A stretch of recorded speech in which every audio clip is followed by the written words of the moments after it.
पुत्र, एक माँ की ममता को इन सबसे तृप्ति नहीं मिलती।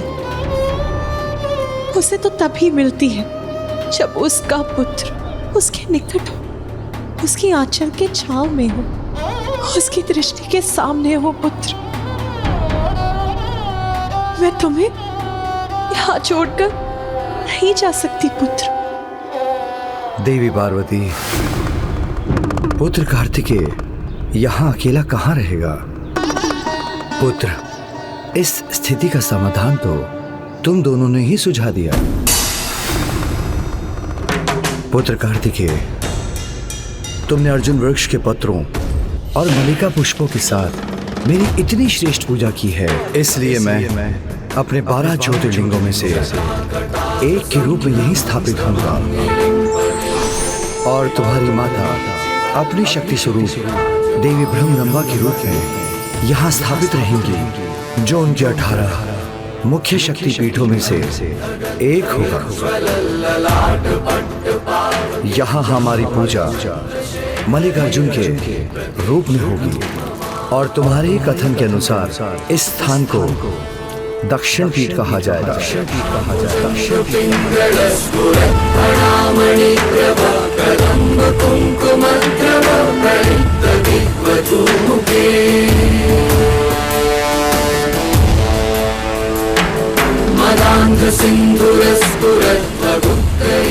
महादेव, जहाँ आपका वास वही आप दोनों का बहुत बहुत धन्यवाद। भविष्य में यहाँ एक महान विशाल मंदिर की स्थापना होगी और यहाँ के भक्तों को आप दोनों की कृपा से आपके भव्य दर्शनों का सुख प्राप्त होगा और ये स्थान सदा सदा के लिए दक्षिण कैलाश के नाम से जाना जाएगा, और मैं स्वयं यहाँ सदा आप दोनों की पूजा करता रहूंगा।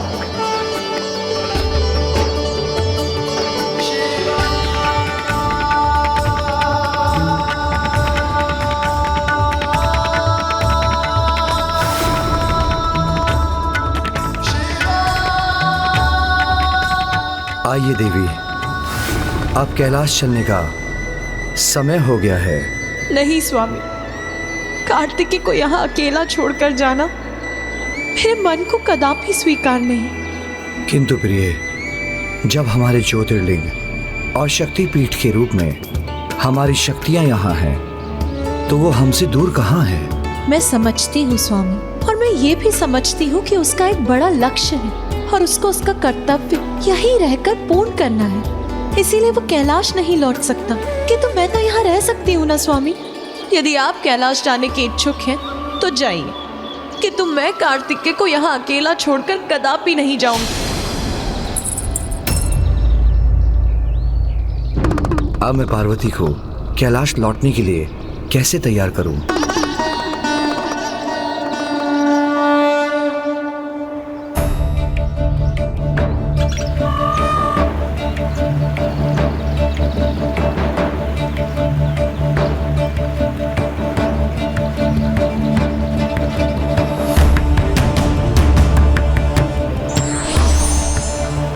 स्याही की इन अंतिम बूंदों से आप कुछ ही शब्दों का लेखन कर सकेंगे गणेश जी।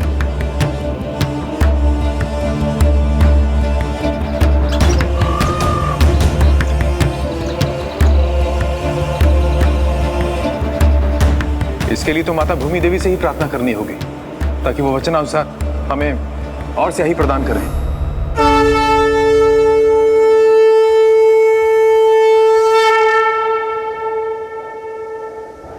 हे माता भूदेवी, हम सभी आपकी प्रार्थना करते हैं, कृपया प्रकट होकर और भी स्याही प्रदान करने की कृपा करें।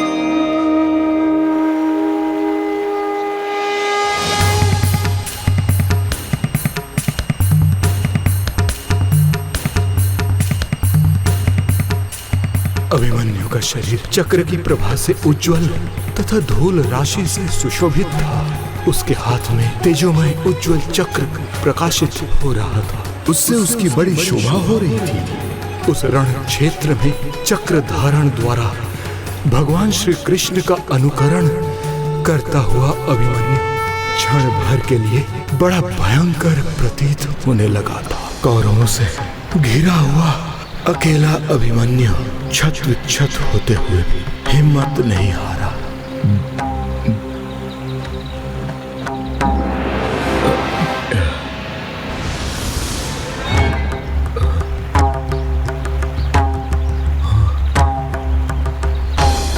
एक बार लेखन आरंभ करने पर आप अपनी रचना का वाचन नहीं रोक सकते, क्योंकि यदि ऐसा हुआ तो मैं लिखना रोक दूंगा।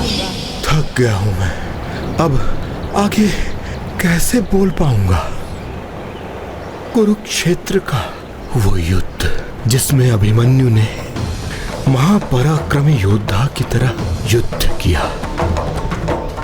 गजानन ने जो अवस्था नियत की उसके पूर्ण होने में ही इस महाकाव्य की पूर्णता निर्भर है।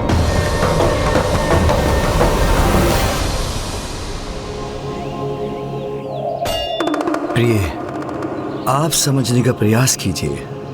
क्या समझूं स्वामी? आप तो यही कहेंगे ना कि शक्तिपीठ और ज्योतिर्लिंग की स्थापना से हम अपने पुत्र के निकट ही हैं। और फिर मैं कैलाश क्यों नहीं लौटना चाहती?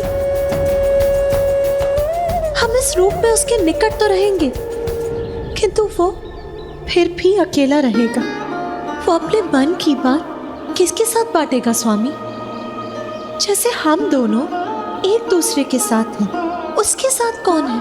प्रिय, आपने ही व्यथा रखी और आपने ही उसका समाधान भी बता दिया। समाधान? कैसा समाधान? हम दोनों को एक दूसरे का साथ प्राप्त है, किंतु उसे किसका साथ प्राप्त है, यही मुख्य समस्या है ना। उसी का समाधान करना है ना हमें। अर्थात पुत्र कार्तिकेय का विवाह होना चाहिए। आपने सर्वथा उचित कहा स्वामी। फिर मैं आपके साथ कैलाश में चिंता रहित रहूंगी, और कार्तिकेय और गणेश भी दोनों ही अकेले नहीं रहेंगे। और ये तो उचित समय भी है। हमें शीघ्र कैलाश लौटकर अतः शीघ्र उसके लिए कन्या ढूंढनी चाहिए। कार्तिकेय के विवाह के सुझाव ने आपका निर्णय एक पल में बदल दिया देवी। हाँ स्वामी, क्योंकि आपका सुझाव मेरे निर्णय से कहीं उत्तम है।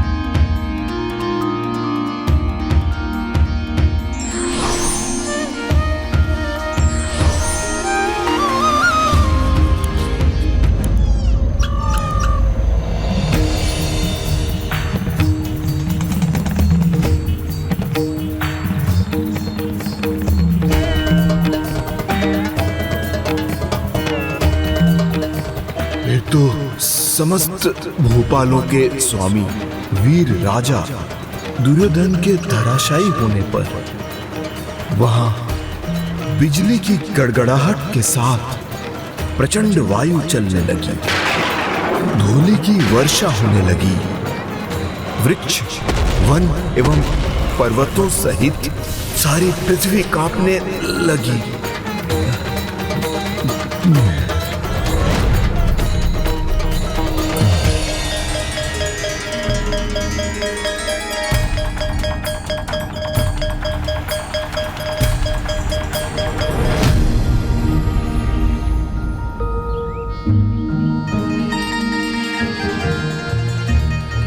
क्या हुआ माँ?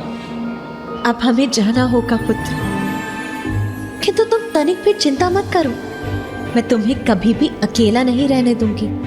ज्योतिर्लिंग और शक्तिपीठ के साथ मैं स्वयं भी प्रत्येक पूर्णिमा पर अपने प्रत्यक्ष दर्शन प्रदान करूंगी।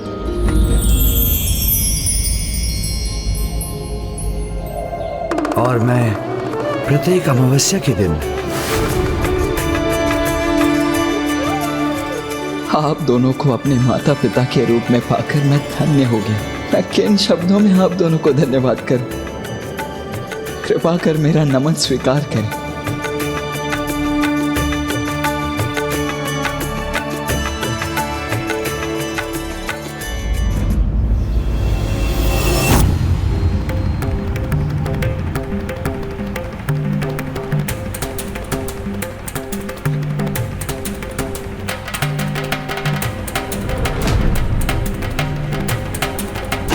प्रभु ने तो अपनी लेखनी रख दी।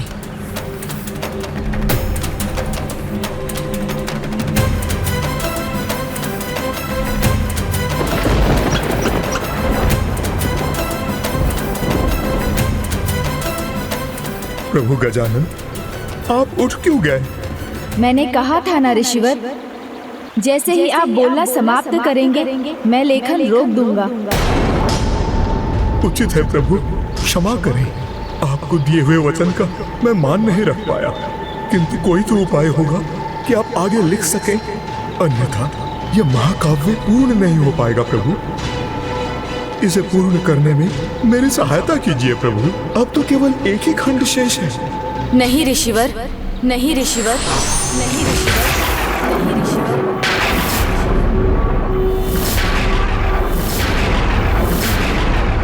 प्रभु, अंतर ध्यान हो गए।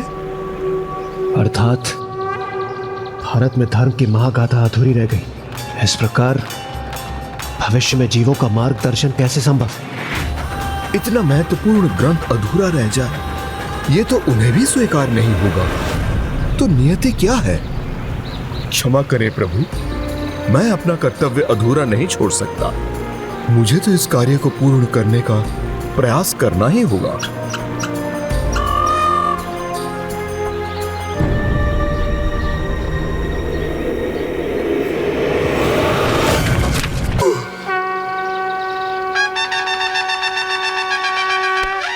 प्रणाम प्रभु।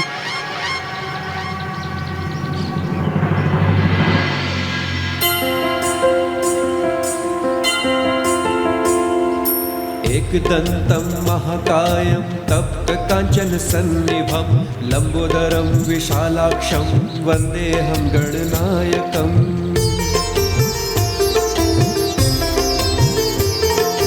ॐ नमस्ते गणपते, त्वमेव प्रत्यक्षं तत्त्वमसि, त्वमेव केवलं कर्तासि, त्वमेव केवलं धर्तासि, त्वमेव केवलं हर्तासि, त्वमेव सर्वखल्विदं ब्रह्मासि।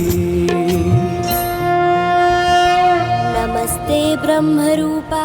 हे ऋषिवर, वैदिक साहित्य श्रेष्ठ है, किंतु आने वाले युग कल युग को ध्यान में रखकर आपने इसे सरल बना दिया।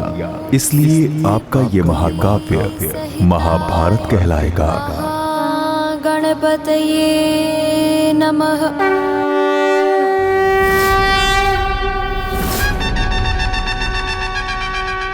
आपकी ये रचना मानव जाति के लिए मार्गदर्शक का कार्य करेगी।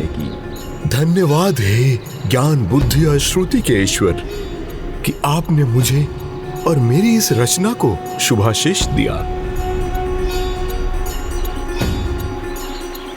ऋषिवर, मैं अपना कार्य संपन्न कर चुका, तो क्या आप मुझे प्रस्थान करने की आज्ञा है? अवश्य प्रभु। प्रणाम ऋषिवर। शीघ्रता कीजिए मूषक जी, अब जाकर निश्चिंतता से माँ के हाथों बने पकवान खाऊंगा। देवी, यहाँ नवीन दिव्य ऊर्जा संकेत दे रही है कि गणेश भी अपना कार्य पूर्ण कर शीघ्र लौटने वाला है। बहुत सारे कार्य करने, शीघ्रता तो हमें भी करनी होगी। शीघ्र अपने पुत्र के लिए उचित कन्या ढूंढनी होगी हमें। मैं जाकर विवाह उत्सव की तैयारियां करती हूँ।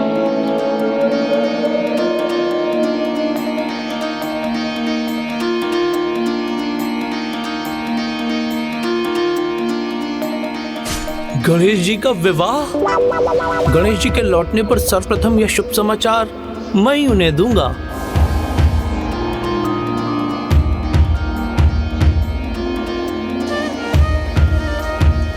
नंदी जी। गणेश जी, प्रणाम गणेश जी। आप उचित समय पर पधारे हैं। मुझे आपको एक सूचना देनी है। सूचना अच्छी होनी चाहिए नंदी जी। ये मत कहिएगा कि भोजन समाप्त हो गया, क्योंकि आपकी पोटली में से उसकी सुगंध मुझ तक पहुंच रही है। ये कोई परिहास नहीं है प्रभु, वास्तव में एक बहुत बड़ी सूचना है। पहले भोजन फिर सूचना नंदी जी। प्रभु सुनिए तो, अब कहाँ जा रहे हैं?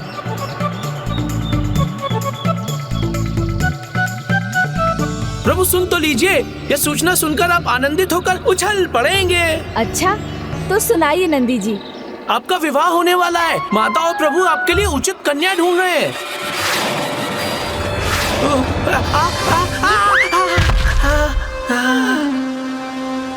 प्रभु, मेरा विवाह? ये क्या कह रहे हैं नंदी जी? अवश्य आपसे कोई भूल हुई है। आपने ठीक से नहीं सुना होगा। नहीं प्रभु, मैंने ठीक से सुना भी, कहा भी, और ना ही कोई भूल हुई है मुझसे। ये तो शुभ समाचार है प्रथम पूज्य। मैं समझता हूँ प्रभु, इस शुभ समाचार को सुनकर तो किसी के भी मन में लड्डू फूटेंगे। इसीलिए तो कहता हूँ कि अब मोदक खाने का नहीं, अपितु खिलाने का समय है गणेश जी। अब आप अपने मन में फूटते हुए मोदकों को समेटिए। तब तक मैं जाकर अन्य लोगों का इस शुभ समाचार से मुंह मीठा करवाता हूँ।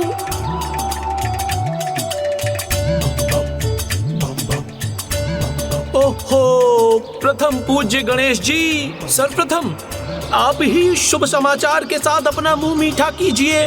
फिर क्या जाने अवसर मिले ना मिले, क्योंकि विवाह के पश्चात तो आपको वही खाना पड़ेगा जो आपकी पत्नी खिलाएंगी। आज्ञा दीजिए प्रभु, मैं आता हूँ। प्रणाम। क्या विवाह के उपरांत मैं अपनी इच्छा से भोजन भी नहीं कर पाऊंगा? विवाह हुआ और स्वतंत्रता समाप्त।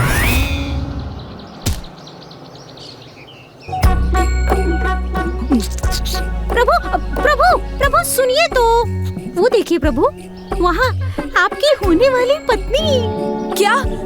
कहाँ है मेरी पत्नी? मेरा अर्थ था विवाह के उपरांत वही तो होंगी ना वो प्रभु। मूषक जी, अनर्गल प्रलाप बंद कीजिए। विवाह, ये तो बहुत बड़ी समस्या है। आज प्रथम बार मुझे किसी समस्या का हल नहीं सूझ रहा। मैं तो उलझ गया हूँ। मैंने तो पहले ही कहा था प्रभु। क्या कहा था? कि मत कीजिए। क्या नहीं करूं? यही महान कार्य। बालक हैं, किंतु बालकों वाला कोई कार्य तो आप करते नहीं। संपूर्ण संसार की समस्याएं हल करते हैं। तो फिर सब आपको विवाह के योग्य समझेंगे ना। ऐसा कौन सा महान कार्य कर दिया मैंने मूषक जी कि माँ और पिताश्री मेरा विवाह करने पर तुल गए? क्या नहीं किया है प्रभु आपने? सब कुछ आप ही ने तो किया है। दुष्ट असुरों का अंत और देवताओं की सहायता, और तो और संसार के महानतम ग्रंथ महाभारत का लेखन। तो अब आप ही बताइए, आपको बालक कौन कहेगा भला? जो हुआ सो हुआ, किंतु अब क्या करूं? उसका कोई सुझाव है? हाँ, क्यों नहीं प्रभु, मेरी बुद्धि के पास तो सुझाव ही सुझाव हैं। किंतु आपके लिए जो सर्वथा उचित है वो ये बताना और जताना कि आप एक नन्हे बालक हैं। नन्हा बालक बनना होगा? जी प्रभु, बालक बनके आपको ये दिखाना होगा कि आप अभी विवाह के योग्य नहीं हैं। किंतु मुझे उसके लिए करना क्या होगा? सर्वप्रथम तो आपको मुझे ये वचन देना होगा कि मैं जो कहूँगा आप वही करेंगे।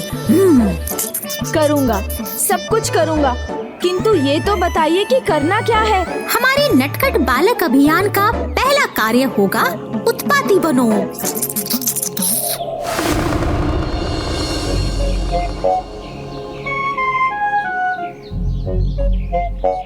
यदि तभी के पलोल पुत में एकत्रित हो गए नंदी दी, तो हम लोग तले।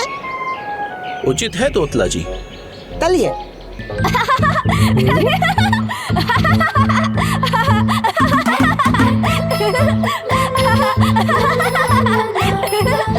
नंदी दी, ये तुम बालक है?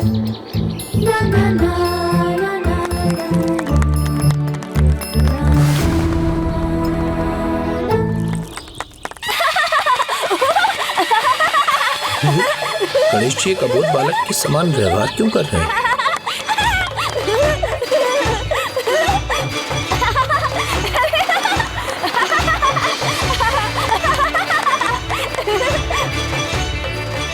स्वामी, गणेश का बाल स्वभाव कितना मनोहर है ना?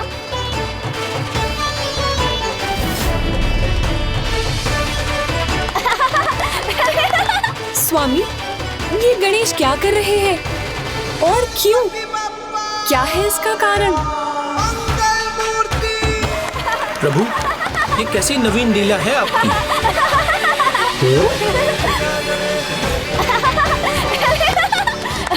गणेश दी, गणेश दी।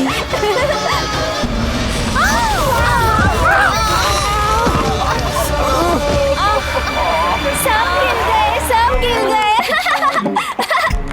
नंदी दी, ये तो प्रभु था तो पलियात है क्या? नहीं तोतला जी, गणेश जी ने ऐसा परिहास कभी नहीं किया। आनंद आया, बहुत आनंद आया। ये बता दीजिए कि आप शिशु बनकर क्यों चल रहे हैं? क्या ये नवीन व्यायाम आपको त्रिदेवों ने सुझाया है? उचित है, यदि आप नहीं बताना चाहते तो मत बताइए। किंतु हमें अनुमति दीजिए, माता हमारी प्रतीक्षा कर रही होंगी। प्रतीक्षा? हाँ। लुकी। अरे, सृष्टि को क्या हो गया? ये ऐसे क्यों कर रहे हैं? ले लीजिए नंदी जी। धन्यवाद प्रभु, धन्यवाद। प्रभु प्रभु प्रभु, आप रहने दीजिए प्रभु। आप संसार की सहायता की चिंता कीजिए। फल और पुष्प तो हम ले ही जाएंगे। आज्ञा दीजिए प्रभु। चलो, अपने सामानों को शीघ्र उठाओ। चलो शीघ्र चलते हैं यहाँ से। चलो यहाँ से।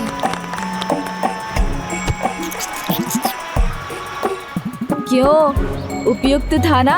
हाँ प्रभु, किंतु आप रुकिए मत। अभी कार्य संपन्न नहीं, मात्र आरंभ हुआ है।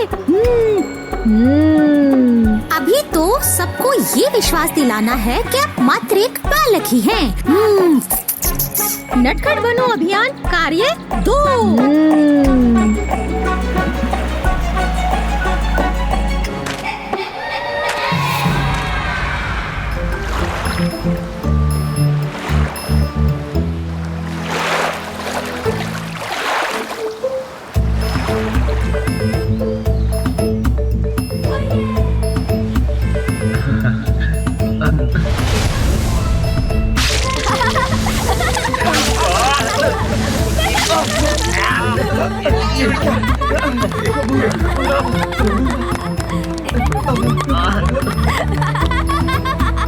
प्रभु, हम सभी अभी अभी स्नान करके आए हैं और आपने हमें पुनः मैला कर दिया। प्रभु क्षमा कीजिए, क्षमा।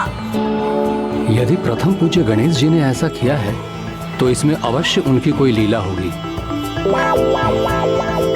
उचित है प्रभु।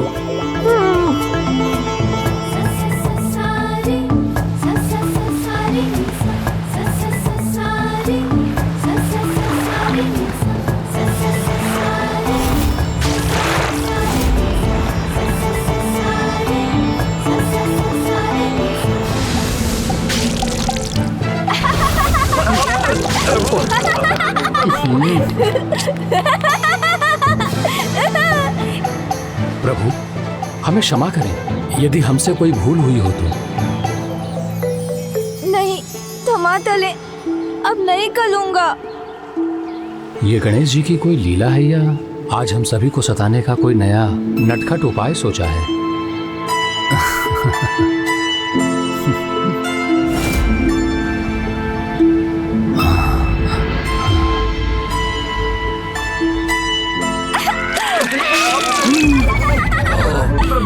प्रभु आज ऐसा क्यों कर रहे हैं?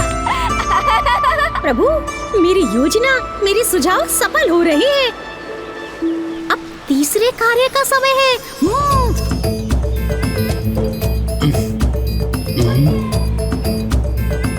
गणेश जी कहाँ गए? स्वामी, ये गणेश आज इतनी नटखट क्रीड़ा क्यों कर रहे हैं? क्या है इसके पीछे का कारण? प्रभु, कार्य 3 है ये, ठीक से कीजिए।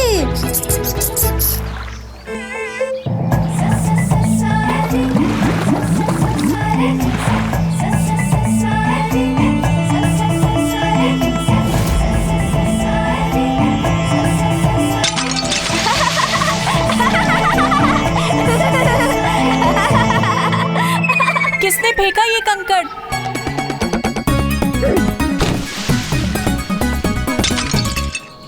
एक और कंकड़? किसने फेंका ये कंकड़? सामने आओ। आनंद आया, बहुत आनंद आया। गणेश जी,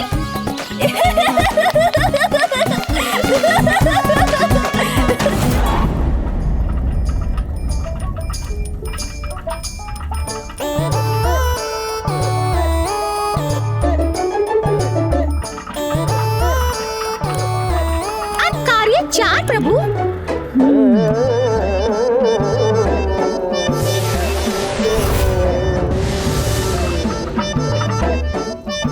अभी तो मैंने एक मोदक रखा था इसमें, कहाँ गया?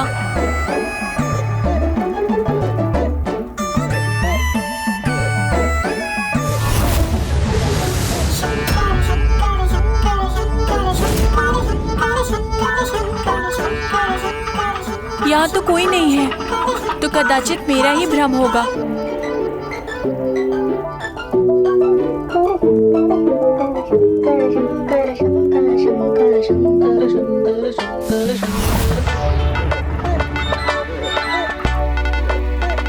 ये क्या हो रहा है मेरे साथ? क्या हुआ? पता नहीं, मोदक स्वतः अदृश्य हो रहे हैं। ध्यान से कार्य करो, अन्यथा माता क्रोधित होंगी। यहाँ से स्वतः कुछ कहा जा सकता है भला? कार्य 5 प्रभु।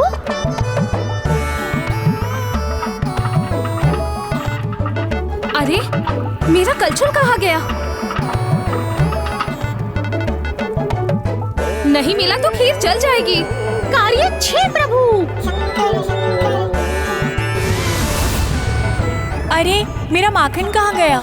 यही तो था, क्षण भर में कहाँ गया? कौन है? कौन है हमारे साथ जो क्रीड़ा कर रहा है? कौन हमें सता रहा है?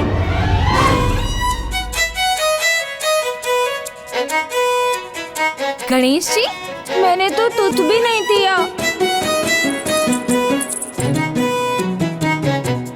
बड़े अचंभे की बात है, जगत को सभी संकटों से बचाने वाले विघ्नहर्ता गणेश जी हमें कठिनाइयों में डाल रहे हैं, और वो भी तब जब कुछ ही दिनों में उनका विवाह होने वाला है। विवाह वही तो नहीं करना है मुझे। आज गणेश को हुआ क्या है? अपनी अटखेलियों से तो आज इन्होंने संपूर्ण कैलाश में सभी को ही अचंभित कर दिया है। नंदी जी, अब तो कुछ करना ही होगा, उन्हें रोकना होगा।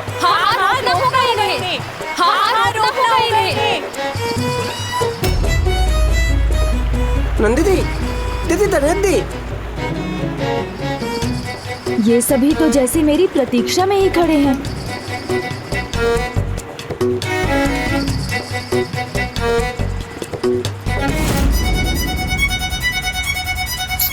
ओहो, बात बहुत आगे बढ़ गई है। अब मेरा यहाँ से निकलना ही उचित होगा।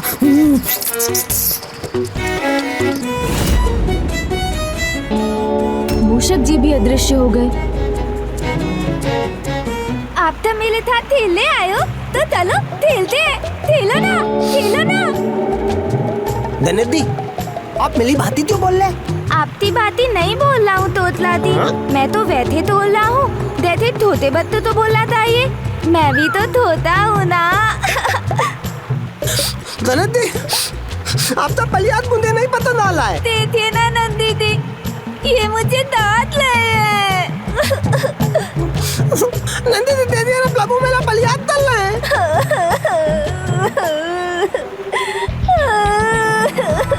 अब आपको रुकना होगा, अन्यथा अन्यथा अन्यथा हम माता के पास जाएंगे। प्रभु तनिक विचार कीजिए, आपका विवाह होने वाला है। विवाह वही तो होने से रोकना है। हाँ, हम माता थे, आपने तितायत तलते आते हैं। संभालिए तोतला जी। तोतला जी। तितायत नहीं, अब तो माता जी के पास लेते ही जाएंगे। हाँ, इन्हें लेकर चलते हैं। माता के पास लेकर चलते हैं, चलो।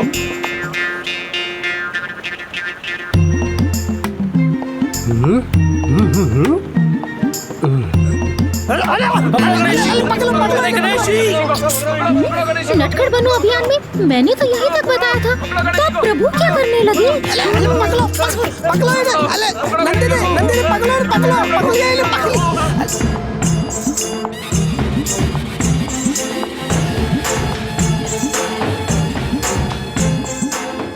ये गणेश जी ने अपने निकट क्या भगदड़ मचा रखी है? माता, माता। अरे दमयंती तो यहाँ है।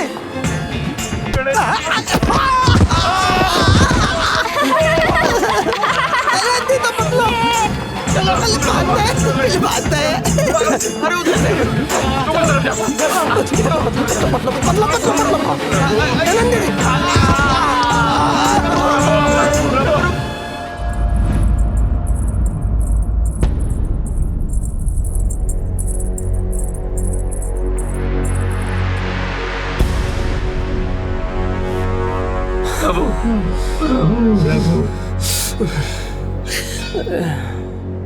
आपने बहुत थका दिया गणेश जी। किंतु अब आप और अधिक नहीं भाग पाएंगे। ये कैसी क्रीड़ा कर रहे हैं आप? और गणेश को ऐसे क्यों पकड़ रखा है? प्रणाम माता। क्षमा कीजिएगा माता, किंतु आज विघ्नहर्ता ही हम सबके विघ्नकर्ता बने हुए हैं, और ये सब इन्हीं का किया धरा है। हमने तो बहुत सारे फल भी एकत्रित किए थे, वो भी इन्होंने गिरा दिए। और माता मुझे तो मेरी बातें बोलते तिला रहे थे। हाँ। मेरी तो खीर भी जलवा दी इन्होंने। और मोदक बने ही नहीं, ये छुपके से चट कर गए। और माखन के साथ भी यही किया था इन्होंने। अब माता को विश्वास होगा कि मैं मात्र एक बालक ही हूँ। अभी मैं विवाह के योग्य नहीं हूँ। माता अब स्वतः मेरे विवाह का विचार त्याग देंगी।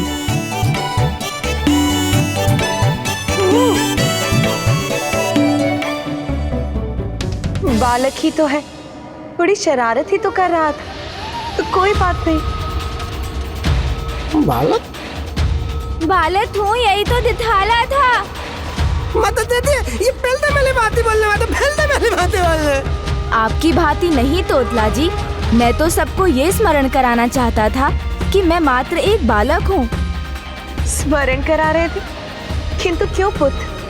हमें तो क्या था तुम बालक हो। तो माँ, आप इस अबोध बालक का विवाह क्यों करवाना चाहती हैं? तुम्हारा विवाह? गणेश का विवाह? गणेश का विवाह? और अभी? हाँ माँ, मेरा विवाह। तुम्हारा विवाह होने वाला है, ये किसने कहा तुमसे? नंदी जी ने। इसलिए तो मैं जता रहा था कि मैं अभी विवाह योग्य नहीं हुआ। कहीं मुझसे तो कोई भूल नहीं हुई जिसके कारण ये उत्पात हुआ?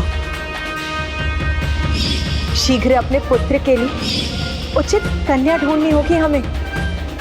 नहीं गणेश, नंदी जी को तो अधूरा ही सत्य ज्ञात है। अपने पुत्र के विवाह की चिंता अवश्य है हमें, किंतु तुम्हारी नहीं पुत्र कार्तिकेय की। भैया का विवाह? हाँ पुत्र, तुम्हारे भ्राता का विवाह।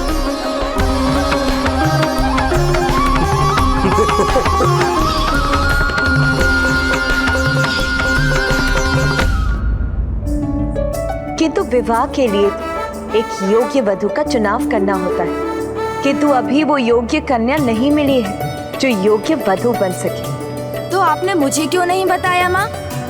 कन्या तो मैं ढूंढ लाऊंगा, इसमें तो बहुत आनंद आएगा। किंतु आपने तो अभी दिखाया ना कि आप एक बालक हैं, फिर कन्या कैसे ढूंढेंगे? लो, कर दिया इन्होंने बड़ों की भांति कार्य करना। ये कार्य कठिन अवश्य है, किंतु मुझे पूर्ण विश्वास कार्तिकेय के लिए उचित कन्या मिल ही जाएगी। आप चिंता ना करें प्रभु, हमें ज्ञात है कि देवी पार्वती को इस चुनाव की चिंता करने की आवश्यकता नहीं। मैं स्वयं ही उनके पास जाकर उनकी उलझन मिटा दूंगी। अब आप सभी अपने कार्य कीजिए, गणेश अब आपको नहीं सताएगा। प्रणाम माता।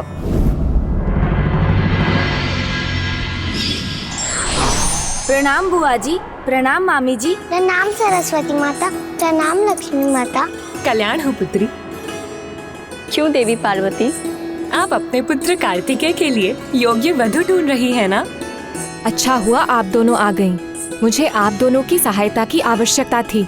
चिंता मत कीजिए देवी। देवी लक्ष्मी ने तो कार्तिकेय के विवाह के लिए योग्य कन्या ढूंढ भी ली है। योग्य कन्या ढूंढ भी ली है? हाँ देवी पार्वती, श्री हरि नारायण की पुत्रियां, श्री हरि नारायण की पुत्रियां, जिन्हें स्वयं पुत्र कार्तिकेय ने अर्धांगिनी के रूप में स्वीकार करने का वचन दिया था। पुत्र कार्तिकेय ने वचन दिया था, किंतु कब? मामी जी, आपने कन्याओं का उल्लेख किया, तो क्या भैया कार्तिकेय की एक से अधिक अर्धांगिनी होंगी?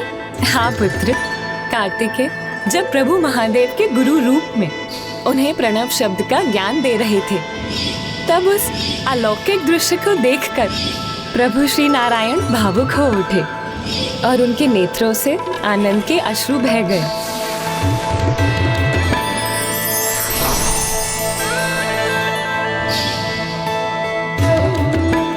और फिर वो दोनों पुष्प दो सुंदर कन्याओं में परिवर्तित हो गए।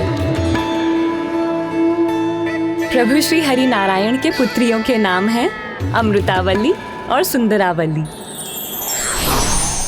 और जब नारायण कार्तिकेय की महिमा से प्रभावित हुए, तब उनके अश्रुओं से उन दोनों का जन्म हुआ। इसीलिए आरंभ से ही उनके मन में कार्तिकेय के लिए स्नेह और निष्ठा का भाव था।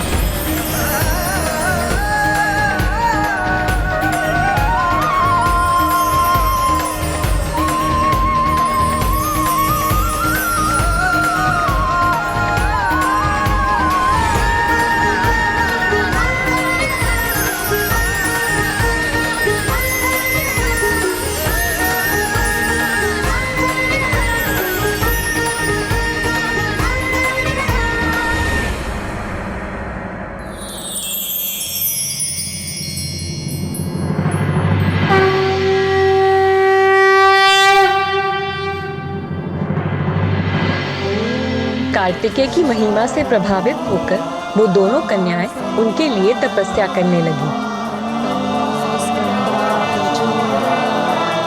ओम तत्पुरुषाय विद्महे महासेनाय धीमहि तन्नो स्कंदः प्रचोदयात्। ओम तत्पुरुषाय विद्महे महासेनाय धीमहि तन्नो स्कंदः प्रचोदयात्।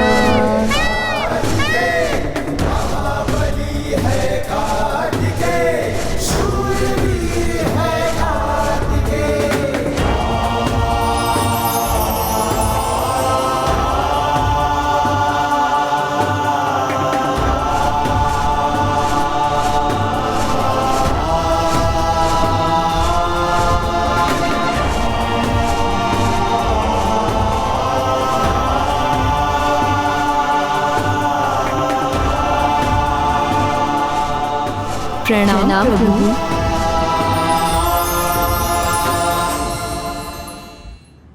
देवियों, मैं आप दोनों की तपस्या से प्रसन्न हूँ। कहिए, क्या प्राप्त करना है आप दोनों को? प्रभु, हम दोनों बहनें प्रभु श्री हरि नारायण की पुत्रियां हैं। आपके भव्य दर्शन से ही हम दोनों का जन्म हुआ है प्रभु, और आपकी सेवा करना ही हमारे जीवन का उद्देश्य है। हम दोनों से विवाह करके हमें धन्य कीजिए।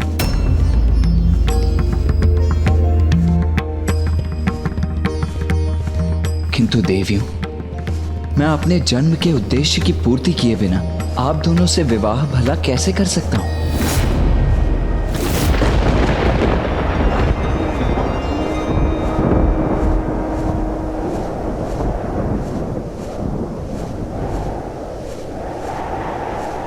किंतु प्रभु, हमारे जन्म के साथ ही आपके प्रति निस्वार्थ प्रेम की भावना हमारे हृदय में उत्पन्न हो चुकी है।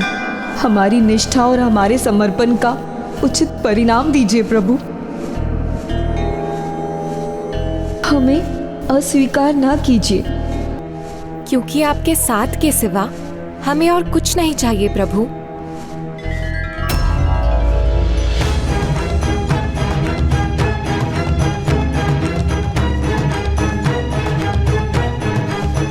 देखिए देवी, मेरी संपूर्ण निष्ठा मेरे कर्तव्य के प्रति ही है, अर्थात दक्षिण के अत्याचारी आतंकी असुरों से सभी को मुक्त कराना। और जब तक मैं उसकी पूर्ति ना कर लूं, तब तक यदि मैं आप दोनों से विवाह कर भी लूं, तो भी आप दोनों पर ध्यान नहीं दे पाऊंगा। इसीलिए अभी आप दोनों से मेरा विवाह करना आपके और मेरे दोनों के कर्तव्यों के लिए अन्याय होगा।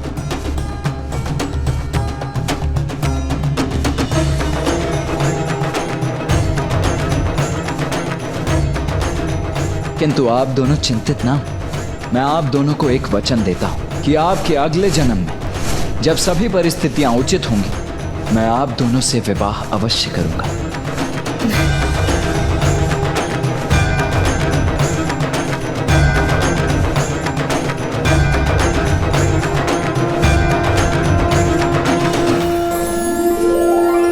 हमारे लिए इतना ही पर्याप्त है प्रभु।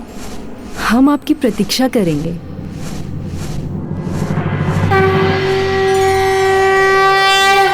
तो क्या भैया के विवाह के लिए हमें उन दोनों देवियों के अगले जन्म की प्रतीक्षा करनी होगी? नहीं पुत्र गणेश, कुमार कार्तिकेय से वचन प्राप्त करते ही उनके जीवन का उद्देश्य पूर्ण हो गया था और वहीं से आरंभ हुई उनके पुनर्जन्म की कथा।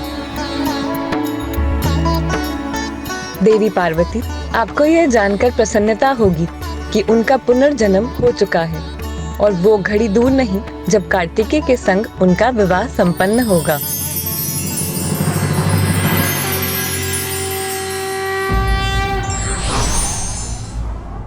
पूर्ण जानकारी के बिना किए गए कार्य से भ्रम उत्पन्न होता है, जो कि अनेक कठिन परिस्थितियों का कारक होता है। धार्मिक वीडियो सबसे पहले देखने के लिए हमारे चैनल को सब्सक्राइब करें और बेल आइकन दबाएं।